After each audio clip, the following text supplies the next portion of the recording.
ભાવનગરમાં મહિલા પોલીસ કર્મી સાથે દુષ્કર્મની ફરિયાદ। મહિલા પોલીસ કર્મી સાથે દુષ્કર્મની ઘટના બનતા ખળભળાટ મચી ગયો છે। ગંગાજળિયા પોલીસ ડિવિઝનમાં ગઈકાલે આ અંગેની ફરિયાદ નોંધાઈ। સમગ્ર ઘટનાની તપાસ સિટી ડીવાયએસપીને સોંપવામાં આવી છે। ભાવનગરમાં મહિલા પોલીસ કર્મચારી સાથે દુષ્કર્મની ઘટના બની છે। આ અંગે ફરિયાદ નોંધવામાં આવી છે। ગંગાજળિયા પોલીસ ડિવિઝનમાં ગઈકાલે આ અંગેની ફરિયાદ નોંધાઈ છે અને જેને લઈ ખળભળાટ મચી ગયો છે। ભાવનગરમાં મહિલા પોલીસ કર્મચારી સામે મહિલા કર્મચારી સામે હાલ દુષ્કર્મની ફરિયાદ નોંધાઈ છે, જેને લઈ ખળભળાટ મચી ગયો છે। પોલીસે હાલ તો આ અંગે તપાસ હાથ ધરી છે।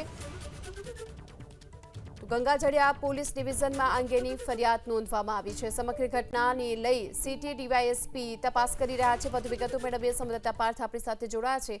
પાર્થ, હવે મહિલા પોલીસ કર્મચારી પણ શું સુરક્ષિત નથી? તેમની સાથે પણ આ પ્રકારની દુષ્કર્મની જે ઘટનાઓ છે તે બની રહી છે।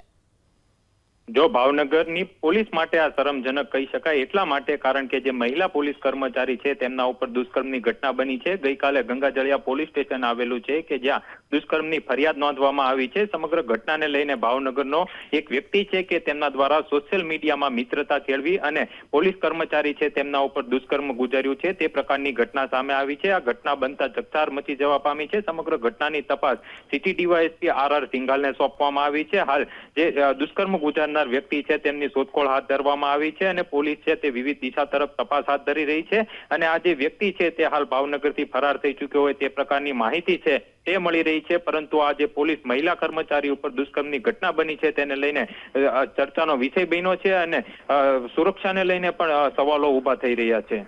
જી, આભાર આપનો આ માહિતી માટે।